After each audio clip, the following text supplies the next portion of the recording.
Right, now it's time for the next session. Now let's talk data.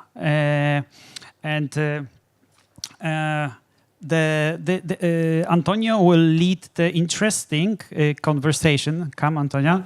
An interesting conversation with our data expert. Thank you very much, Jakub, for the introduction. So we want to talk about data, but we want to do it in a different format. No, so we had the idea. I was thinking, okay, what we can do, so we don't bother the people, and we can keep the attention. And I hope that the coffee first kicked up. So we decided to do it. Let me show you a disclaimer, because I will not be the only one talking. So I'm not sure if the guest will lie, and this will be the way of getting sure that nothing will go on. And so we will decide to do it like a show, and today I will be the host of the show. So I need the data engineers to explore what we can do with the data, and for that I'm very happy, and I hope that you welcome him with a very big applause. Manuele Borghin, please, welcome to the stage. Thank you all. Hi Manuele, how are you doing? Very well, and you? I'm very well here. I'm scared, but very well. Don't worry. Don't worry, you will do it great. I'm not worried. Okay. So can you tell us a little bit of your experience? Yes, I have more than 12 years ago, 10 years of experience. I started as a support, but over the year I evolved as developer, and in the latest one I started to be focused into data. And nowadays I'm working with Schneider, one of the bigger clients that we have. There are Schneider people here. I wanted to thanks. And here I'm working as a data engineer and something like team leader. Okay. Not officially, but something like. Thank you, Manuele. So you are ready to spill all the secrets of data? Not all. Please, come on, don't keep nothing for yourself. And if I explain everything, what will I do? Okay, I do have a lot of questions, and I will start with the first one. I always hear the people, oh, data here, data there, data everywhere. And the people say, now data is the new oil, it's the petrol. Is this true? It is true. This is true, but and the reason is easy. Like the oil, if you raffinate your data that you extracted, you can convert the data into money. I like the idea. Everyone likes this idea. So tell me more. I have some point right here. Data nowadays are very important, but can be compared with the oil, because with the data, you're able to analyze how your business, your interests, everything are going. And in function of data, you are able to take the best decision, to make the best decision for your company. Also. So this means that data will drive the proper decisions? Yes, correct. Okay. Data I'm starting to learn something. Yeah? Does it have another benefit? Yes, not only because with data, you can use data to calculate the incoming trends. And in this way, you are able to stay all the time a step ahead of the market. It is something like a predict the future. Oh, so you have a crystal ball and you play with the data? No, I have a computer, but it's a modern crystal ball. Okay. And but, however, to reach to have this amazing machine, this amazing magic power in your hand, you must be ensured to have the latest data, and this data must be accurate. So we can say, in other words, data must be agile and accurate. Oh, so now I understand why data is considered the new oil. But I do have more questions, Manuele. I'm sorry you cannot sit yet. I want to understand what a data engineer does, because we have a lot of them and I don't know what they are doing. They are telling me I'm very busy, but I really don't know what they are doing. We're doing a lot of things. Are you sure? This is what I say to my client. Okay. Okay. if we said before that the data is the new oil, we can say the data engineer is the driver of the truck that takes this data from the place where it has been extracted into your company, into our systems. So You're a driver then? yes, I'm a driver. An advanced driver with an advanced GPS, etc., etc. But what does a data engineer do? A data engineer is responsible to choose the technologies to perform this operation of move the data, and he must plan and implement the list of the action needed to move it. This list of the action is what we call, or are called, pipelines. Now I understand. All the time talking about data pipelines. No, I see. Okay. But so the whole day, the only thing that you are doing is building data pipelines. I would like, I would like, but not. There are more. You have extracted your oil. You are ready to sell it, but the oil can be dirty. So another important another important function of the data engineer is to clean the data, to make this data ready without noising around. Also, this data must be archived in a structured way, because when you need to get this data for your purposes, you must be able to get it easily, of course. Very interesting. But and lastly, oh, no, there is another point. There is another okay. point. Sorry. Lastly, the users must be able to query this data to analyze for their purposes, and they must be able to query this data always, and sometimes, often, everywhere. This is the reason of the cloud. And they must be able also to query this data independently of how many people are performing this query or how much process are running on it. So data engineer ensure accessibility and scalability. Very interesting. Yeah? So now I understand what finally you are doing all the day with the computer. Yes, this is the reason that you pay me.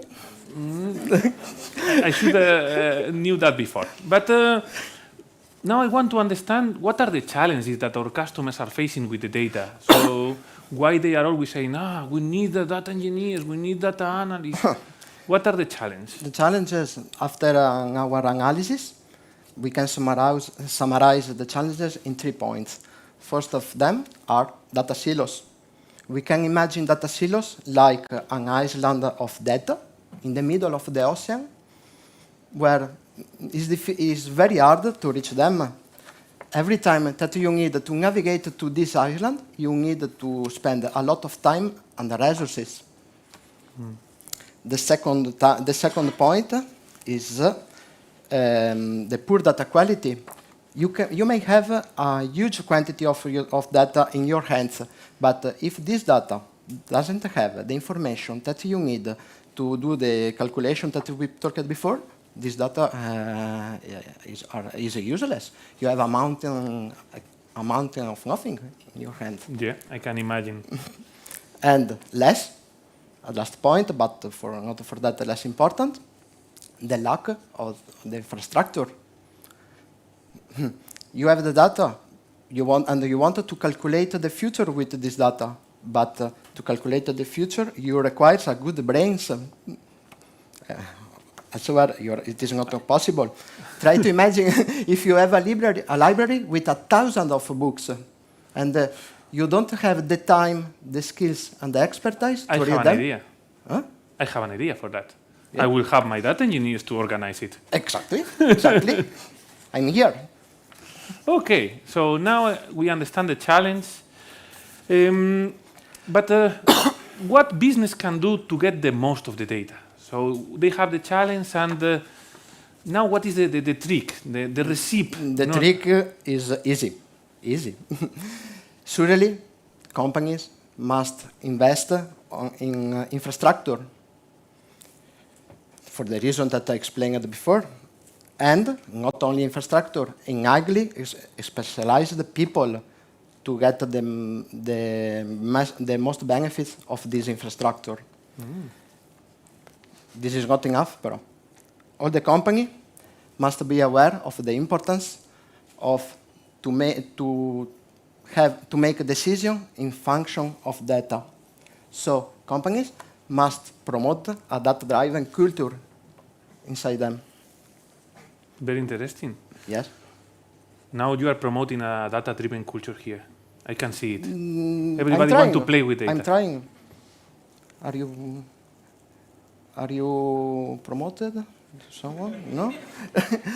And also, as a last point, all the teams must collaborate with them to be ensured that they are working to reach the unshared target together, and not that each team works for their own or personal purposes.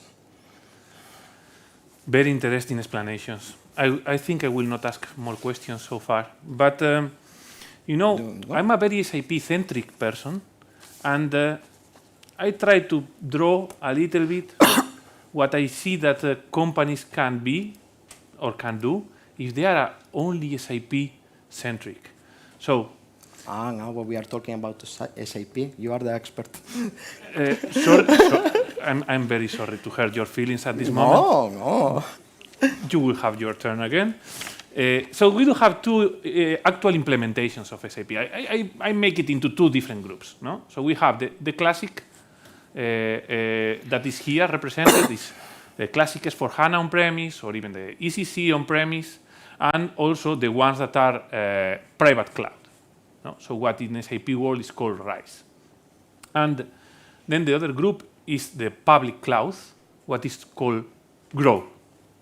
Okay? In both SAPs, we do have AFO, Analytics for Office. That is a plugin that is part of SAP, and it's like an Excel that gives you some hints, and you can play like an Excel style with the data that is inside your SAP. But also we have the possibility of publishing your data from CDS that we can use standard or custom CDS in the solutions that are on-premise or private cloud. And in that case, it opens a way of possibilities. For the public cloud ones, there is not such a possibility. We can only publish the standard CDS, and they can only be consumed via OData services. But for the rest, we can consume it via OData or via JDBC with different tools. So then we can add a layer of an ETL. That from Manuele I learned that ETL is extract, transform, and load. So we do have different options. As part of the suite of the BTP, we do have DataSphere and the newly incorporated Databricks services into the BTP suite. And but this is not just limited to the SAP tools. We can use any ETL, like can be Ribery from Boomi, or it can be any other one. And also we have the possibility of using none, because then the visualization tools that we have, like Power BI or Tableau, they can even consume OData, or they can even consume JDBC.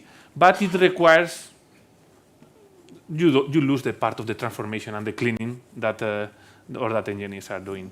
Okay. So this is my perspective with a SAP-centric only source of information.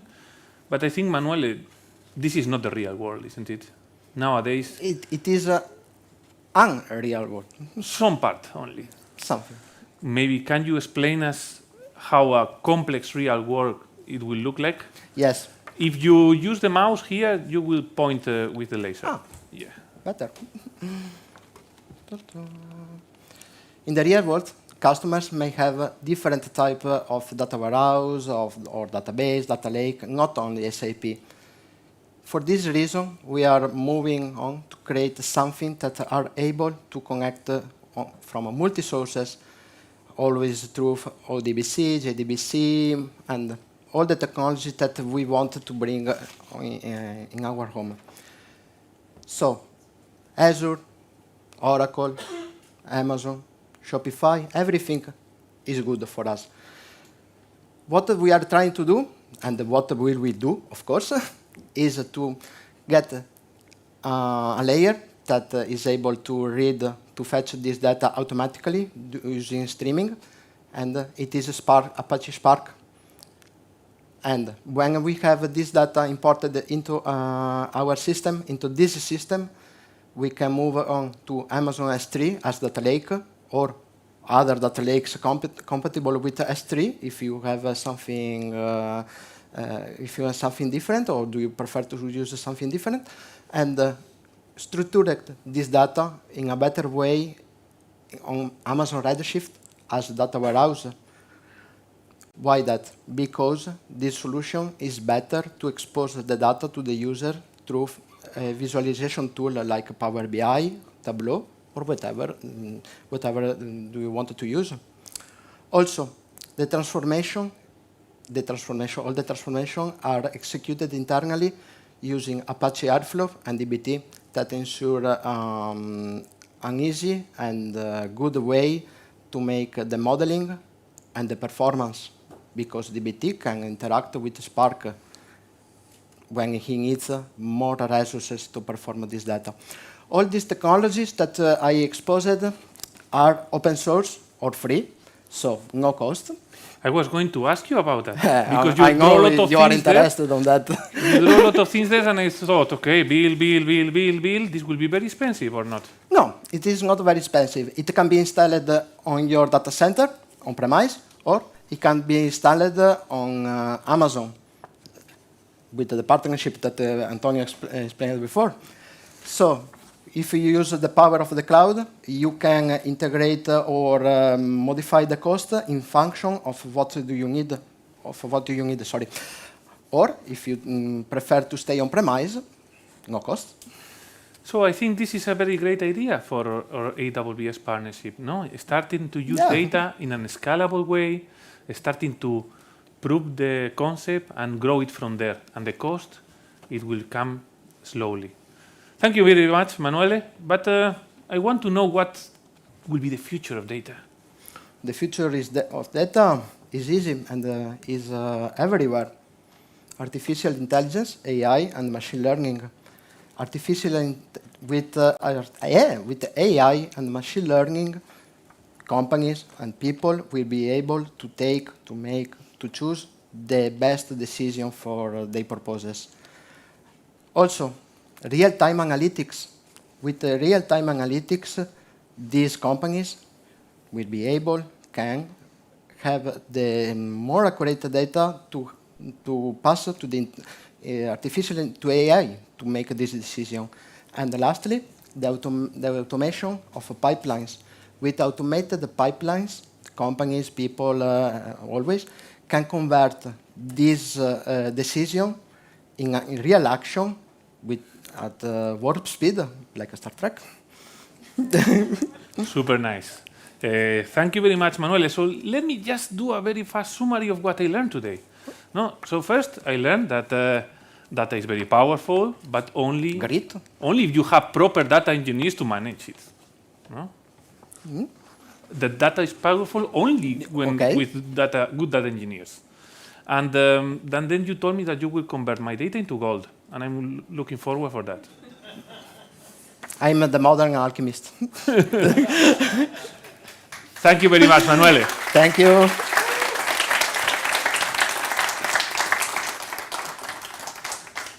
Jakub, please help us with the agenda. Questions either in the room or online? Don't be afraid. Manuele, maybe you have to answer some question. No? No. Any question? Don't feel. One over there. Yeah. I will go. I don't know where. Come to the stage, Manuele. This will be a difficult one. Get ready, Manuel. No, thank you. So, as I see it right now in the companies where we're working, there's a lot of investment on actually trying to channel data out. The biggest challenge that I see still is knowing what to ask once the data is available there. And that's what I'm looking for. Like, are we starting to build new frameworks or governance on how do we guide companies now that the data is there to actually find those insights in this gigantic amount of data that can be exposed? Yeah, this is definitely no. This is very difficult. No, you need to know what is the question. So I think for the questions we have an amazing team of business analysts that maybe we can bring into the stage. But data engineer is the people that move and clean the data. But there are other kind of people that study which data a company needs, and they are the data science. So I agree. This is one of the biggest challenges. No, knowing the question is always seems the first step. No, but sometimes it's the most difficult. They want to do things with data, but they really don't know what they want to do. So for that, it's very important to have a close collaboration with the business. No? So the data scientists and the business analysts are in very close collaboration to try to understand what is the day-to-day problems, and then with the knowledge of the data, in order to extract the question. And once we have the question, then it's easy. No? So we bring the data, we clean the data, and we are able to compose all the reportings. Thank you very much for the question.